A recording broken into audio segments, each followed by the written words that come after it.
Mari Bapak Ibu, Saudara-saudari sekalian, kita akan berdoa bersama.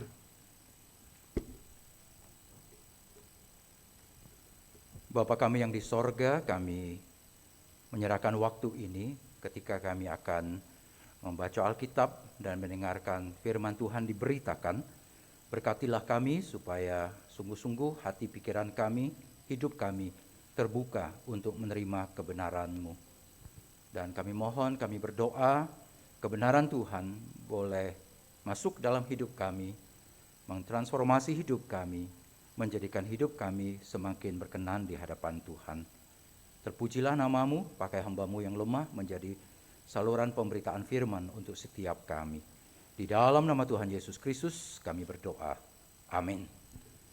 Silakan duduk kembali.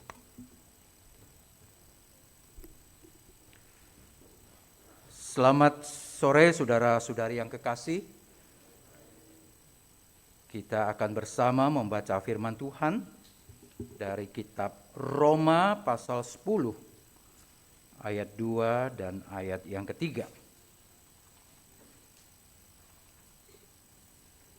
Saya senang sekali boleh ada di tengah-tengah family group Pak Irwan ya, sebagai tetangga yang baik.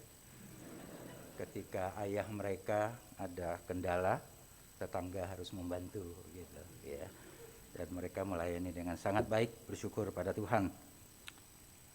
Roma pasal 10 ayat 2 dan ayat yang ketiga. Demikian bunyi firman Tuhan. Sebab aku dapat memberi kesaksian tentang mereka, bahwa mereka sungguh-sungguh giat untuk Allah, tetapi tanpa pengertian yang benar. Sebab oleh karena mereka tidak mengenal kebenaran Allah, dan oleh karena mereka berusaha untuk mendirikan kebenaran mereka sendiri, maka mereka tidak takluk kepada kebenaran Allah. Demikianlah firman Tuhan. Berbahagialah kita yang membaca, merenungkan, dan menjalankan firman dalam hidup sehari-hari kita. Agustinus, teolog terbesar sepanjang masa di dalam dunia kekristenan, pernah berkata seperti ini: lebih baik berjalan pincang-pincang di jalan yang benar daripada berlari kencang-kencang di jalan yang salah. Perkataan ini sederhana. Ini bukan teologi yang berat, bukan filsafat yang berat, bukan etika yang berat. Tapi perkataan ini rupanya sangat berkesan, sehingga kalimat ini dikutip oleh Thomas Aquinas, teolog terbesar di Katolik. Kalimat ini juga dikutip oleh John Calvin, teolog terbesar di Protestan. Jadi lengkaplah sudah. Ya, semua orang Kristen di dunia barat seolah-olah setuju dengan perkataan Agustinus ini. Lebih baik berjalan pincang-pincang di jalan yang benar daripada berlari kencang-kencang di jalan yang salah. Dan saya yakin kita bisa mengamininya. Di jalan yang benar lebih baik, sekalipun perjalanannya terseok-seok, daripada di jalan yang salah giat banget begitu ya, kenceng banget, gesit banget.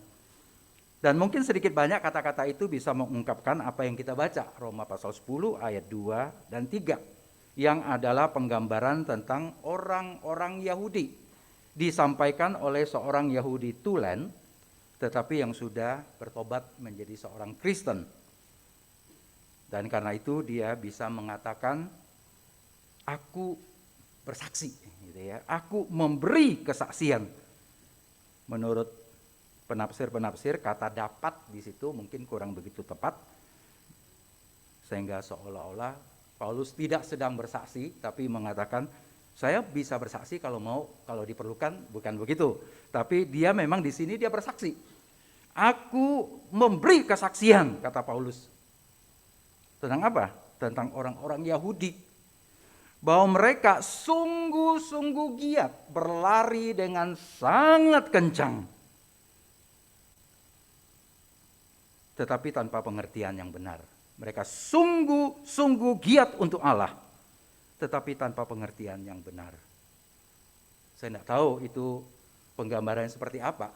Tapi ketika membaca bagian ini sambil mengingat perkataan Agustinus, saya sedang membayangkan orang bilang, dia dengan sangat perkasa, sangat kuat, sangat berlari kencang, mau mendaki gunung, begitu ya. Tetapi arahnya salah, sebenarnya dia sedang menurun, begitu. Ya, jadi larinya kencang, tapi sebenarnya bukan menaik, tapi menurun. Mau lari sekecang apapun tidak akan pernah sampai ke puncak. Atau orang yang berlari ke arah yang salah. Dia bilang dia mau ke Bandung, sudah 4 jam bawa mobil, kok nggak sampai-sampai gitu ya. Ternyata arahnya bukan arah ke Bandung, arahnya ke tempat yang lain. Sangat giat, sangat sungguh-sungguh giat, bahkan disebutkan begitu untuk Allah, tetapi tanpa pengertian yang benar. Saudara sekalian, ini adalah gambaran mengenai orang-orang Yahudi. Dan Paulus adalah saksi mata terhadap hal itu. Sehingga kita bisa percaya apa yang dia katakan tepat adanya, objectively, dan itu disampaikan sebagai satu gambaran firman Tuhan untuk kita. Dan kita memang tahu, saudara, dari apa yang kita pelajari dari sejarah kehidupan orang Yahudi. Kita tahu betul bagaimana mereka setelah pembuangan, mereka kembali. Dan mereka bersungguh-sungguh luar biasa untuk Tuhan. Mereka sangat rajin untuk Tuhan. Mereka bahkan menegakkan monoteisme yang sangat-sangat kuat. Seolah-olah mereka mengatakan, kapok sudah kami menyembah berhala. Kapok sudah kami meleset dan menyesat ke tempat-tempat yang lain. Sudahlah, kita harus lupakan sejarah buruk masa lalu. Sekarang monoteisme murni harus kita tegakkan. Ritual-ritual ibadah harus kita tegakkan. Harus sungguh, harus rajin. Dan terbentuklah satu model Yudaisme yang sangat kuat. Sangat sungguh-sungguh untuk Tuhan. Dengan berbagai peraturan-peraturan yang sangat-sangat ketat. Mungkin jauh lebih banyak daripada apa yang diberikan oleh Musa. Mereka tegakkan. Peraturannya banyak sekali. Dan mereka bersungguh-sungguh ingin menegakkan semua itu. Tapi saudara, kita tahu kemudian apa yang terjadi. Lama-kelamaan, apa yang tadinya mungkin mulai dengan sangat bagus, rasa syukur. Karena sekarang mereka sudah kembali dari pembuangan ke tanah perjanjian yang sudah Tuhan berikan kepada mereka. Mereka sudah bisa beribadah di tempat di mana mereka dijanjikan. Dan di situ bait Allah ditegakkan. Mereka sekarang bisa memanggil Yahweh di satu tempat yang kudus dan suci. Mereka bersyukur untuk itu. Kesejahteraan mulai meningkat. Dengan rasa syukur, kemudian ditambah dengan antusiasme pelayanan, kesungguhan. Lama-kelamaan, saudara, apa yang terjadi? Apa yang mereka lakukan kemudian menjadi tradisi. Dan apa yang kita baca di sini adalah akhirnya bukan menjadi meaningless. Biasanya tradisi bisa menjadi meaningless. Buat mereka sangat bermakna, tetapi menjadi semacam prestasi mereka. Semacam pencapaian yang luar biasa. Satu kebanggaan sosial. Karena mereka bisa menegakkan hukum-hukum. Menegakkan berbagai ritual keagamaan. Zaman dulu, kebanggaan sosial tidak terdiri dari memiliki mobil mewah. Ya, waktu itu memang belum ada mobil mewah. Tetapi salah satu yang bisa membuat orang sangat dihormati dan dibanggakan adalah kalau orang itu terlihat sangat beragama. Sangat super di dalam menunjukkan keberagamaannya. Ketika orang-orang Yahudi merasa sudah mampu menegakkan berbagai ritual agama dengan sangat ketat, mereka bangga akan hal itu dan mereka anggap itu sebagai satu pencapaian. Satu prestasi. satu kebanggaan sosial. Karena itulah saudara kemudian Paulus mengkontraskan dengan masalah kebenaran Allah. Dikatakan di ayat yang ketiga, sebab mereka tidak mengenal kebenaran Allah dan oleh karena mereka berusaha mendirikan kebenaran mereka sendiri. Kebenaran berdasarkan perbuatan-perbuatan mereka yang hebat. Enggak heran kalau kita melihat bagaimana Yesus menggambarkan mereka. Seperti kuburan berlabur putih misalnya. Atau orang yang senang berdiri di tikungan jalan, di junction-junction untuk menaikkan tangan untuk berdoa. Atau menunjukkan betapa hebatnya mereka di dalam keberagamaan mereka. Semakin beragama tidak membuat mereka semakin rendah hati, tapi semakin tinggi hati. Tidak membuat mereka semakin benar di hadapan Allah, tapi semakin menegakkan kebenaran-kebenarannya sendiri. Sehingga menjadi tradisi, dan Paulus menyebutnya sebagai tradisi leluhur, tradisi nenek moyang. Itu Paulus mengakui untuk diri dia sendiri. Makanya dia bisa bersaksi, karena dia sendiri adalah berangkat dari kondisi yang seperti itu. Dia gunakan kata yang sama untuk dirinya sendiri. Seorang yang sangat jealous, sangat berkobar-kobar, antusias untuk Allah. Misalnya Kisah Para Rasul 22 ayat yang ketiga.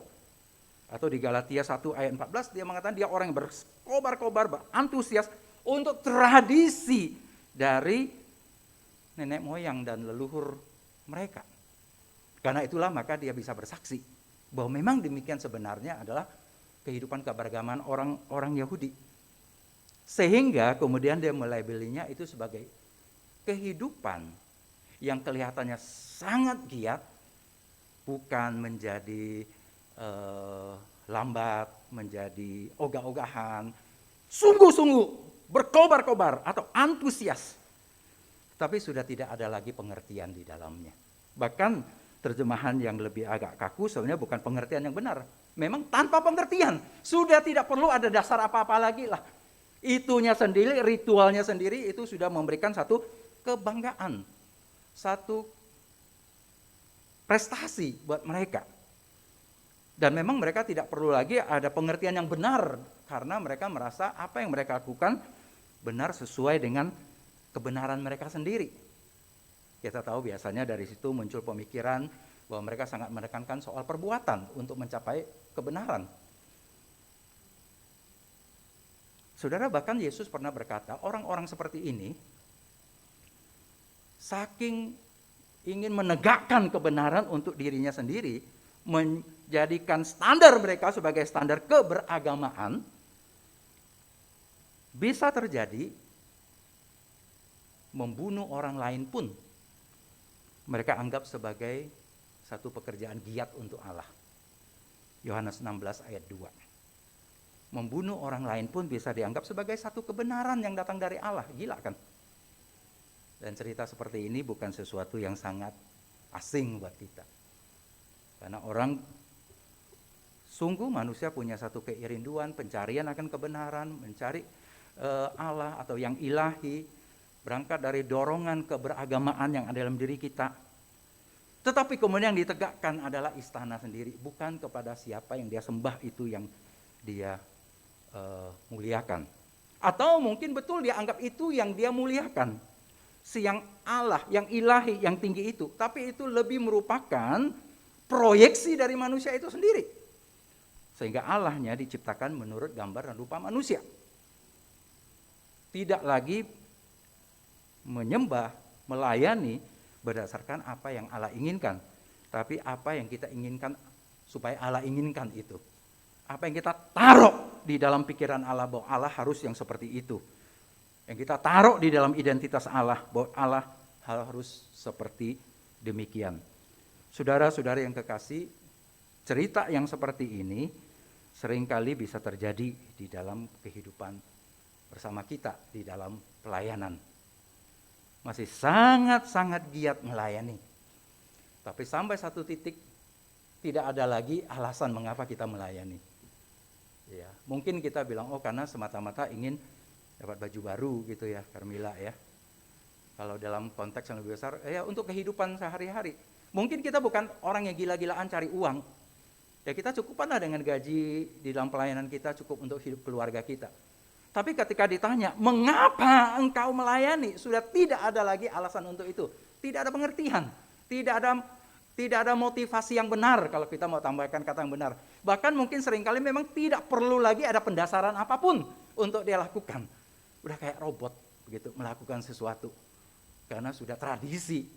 Memang tidak perlu lagi ada pengertian, sudah kebiasaan, tidak perlu lagi ada pengertian. Kemarin di kelas intermezzo ya kami tertawa dengan satu ilustrasi, mungkin kalian pernah mendengar tentang kucing di biara. Ya saudara mungkin pernah mendengar kisah ini. Di biara ada satu biara, tempatnya agak terpencil. Mereka selalu melakukan kebaktian doa sore hari. Tapi setiap kali mereka mau duduk bersama, mau mulai berdoa, ada seekor kucing di biara itu yang suka mengganggu mereka. Meong-meong di sekitar gosek-gesek, elus-elus mereka, sampai mereka nggak konsentrasi. Apalagi kalau buat orang yang takut ya, lagi berdoa kusuk, tiba-tiba ada yang meraba, bisa kagetnya luar biasa. Jadi mereka sangat terganggu. Akhirnya kepala biara itu mengatakan gini aja dah, setiap kali kita mau berdoa, saya bikin roster. Ada satu orang bertugas untuk ngikat kucing ini di dapur. Seminggu sekali ganti orang gitu. Ya, jadi akhirnya solusinya selesailah karena kucing di dapur diikat, ya tidak ganggu mereka lagi. Jadi berjalanlah waktu, kalau kucing itu nyawanya 7 ya, dia biasanya umurnya panjang.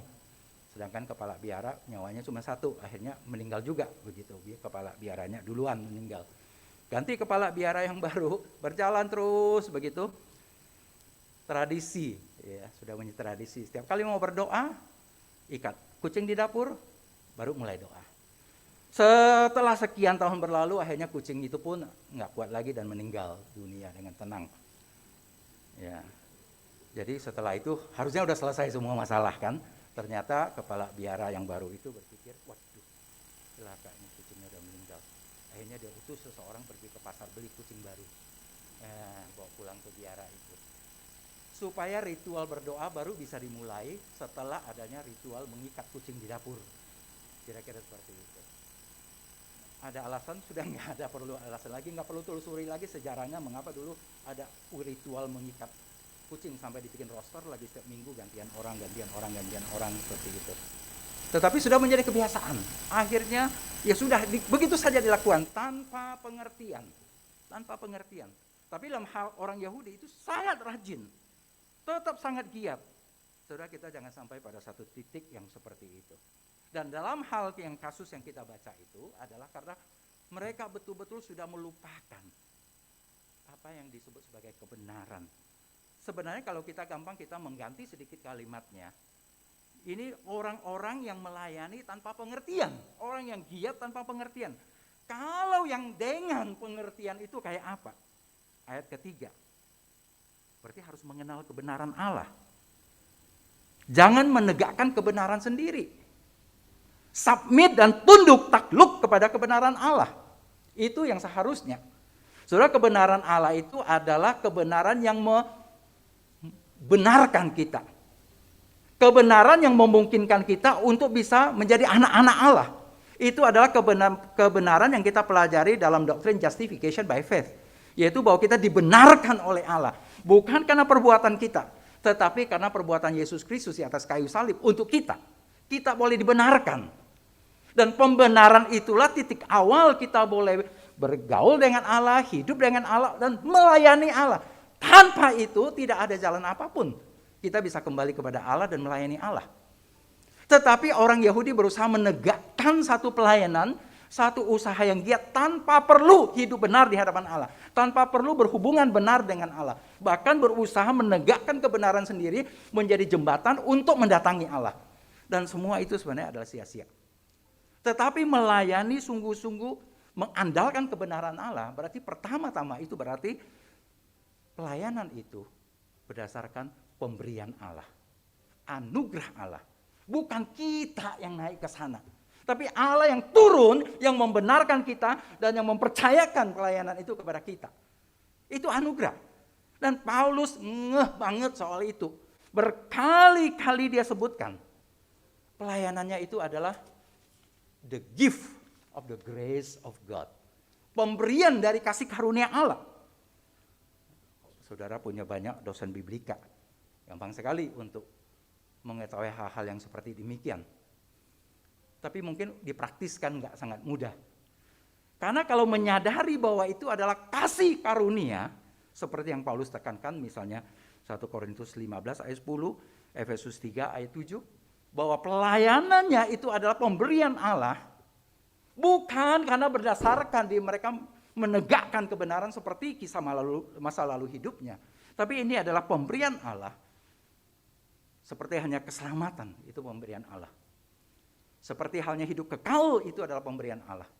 Bahwa kita bisa melayani, itu adalah pemberian Allah. Persis itulah yang disebut dengan anugerah. Dan anugerah yang diberikan kepada kita, masuk ke dalam diri kita, membuat kita bersyukur. Thanksgiving, rasa syukur. Bukan lagi menegakkan kebenaran sendiri, tapi sadari betul bahwa itu adalah dari Allah untuk saya. Dan apa yang saya lakukan kepada Allah bukan menegakkan prestasi saya, bukan menegakkan jasa saya, bukan menegakkan kebenaran saya, tapi adalah respon rasa syukur. Dia yang sudah beranugerah kepada saya. Tidak ada cara yang lebih tepat selain bahwa saya bersyukur untuk itu. Bukan sekedar ucapan syukur, hanya bibir. Tapi tindakan syukur. Rasa syukur yang karena Allah sudah terlebih dahulu datang kepada saya, membenarkan saya, memberikan keselamatan itu untuk saya, membawa saya menjadi anak-anaknya, membawa saya untuk berhubungan baik kembali dengan dirinya. Menyadari hal itu, menyadari kasih karunia seperti itu, tidak ada cara lain kecuali saya harus mengasihi dia. Respon kasih dia kepada saya adalah respon kasih saya mengasihi dia. To return God's love with love. Mengembalikan kasih Allah yang begitu luar biasa untuk saya dengan cinta kasih.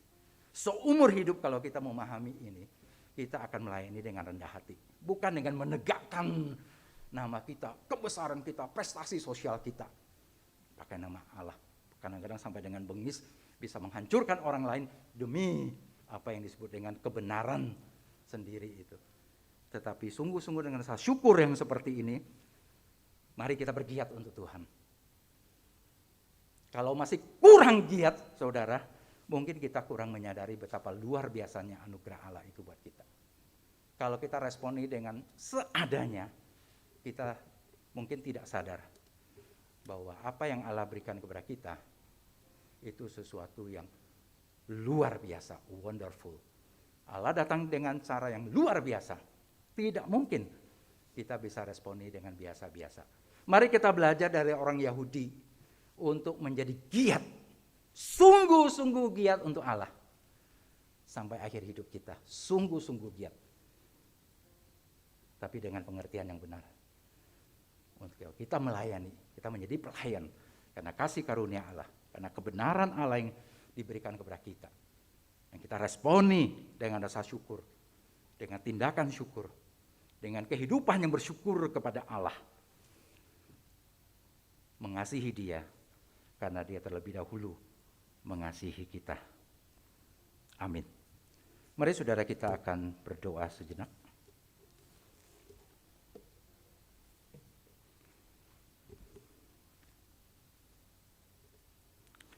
Bapa kami yang di sorga, biarlah kami boleh menerima firman-Mu dengan rendah hati dan mengingatkan kami.